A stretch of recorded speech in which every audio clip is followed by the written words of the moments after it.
Okay, now we want to look at question letter D here, where it says that we want to know when the tuition's at least $25,000. So we want to know when this model is at least $25,000. So if we go back and here's our home screen, so it doesn't show us where the regression is. So we're just going to simply recalculate the regression equation really quick. So stat, right arrow, number 4.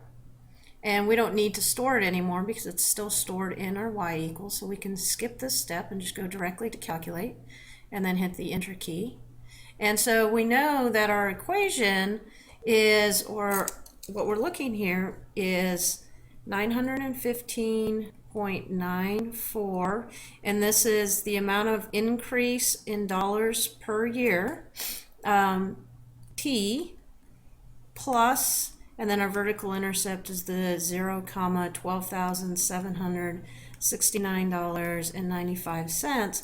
Now notice I'm just rounding this to 2 decimal places, but your calculator has the entire equation. You always want to use the entire equation for the rounding errors.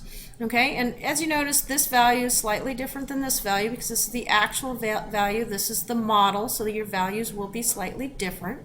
Now we can solve this algebraically, but when we get to quadratic and exponential, it's much easier to do it using your calculator than it's going to be to actually solve it algebraically. So we're going to have the calculator do the hard part. So since the $25,000 is an output, we're going to go to our y equals, because y's are our outputs in our calculator. And in y2, we're going to type in $25,000. Okay, now the next thing is we need to check our window, because our window is our graph paper.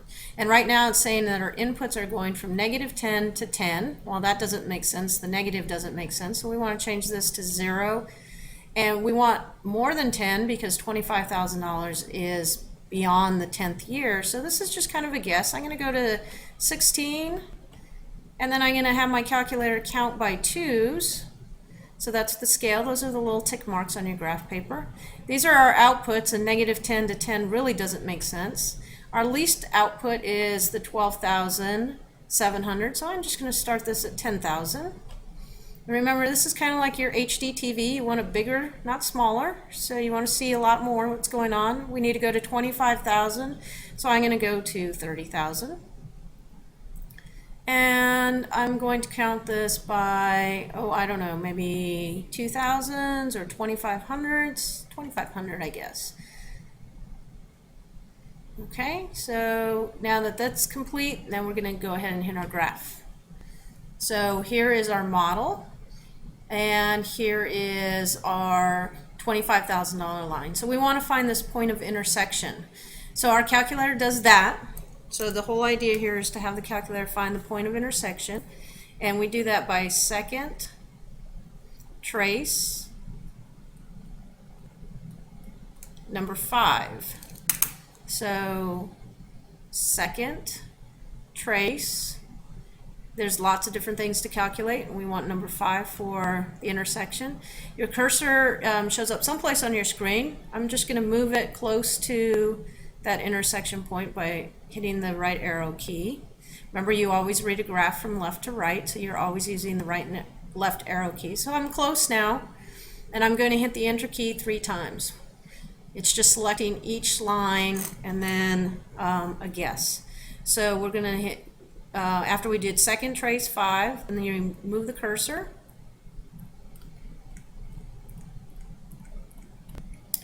And then hit enter 3 times.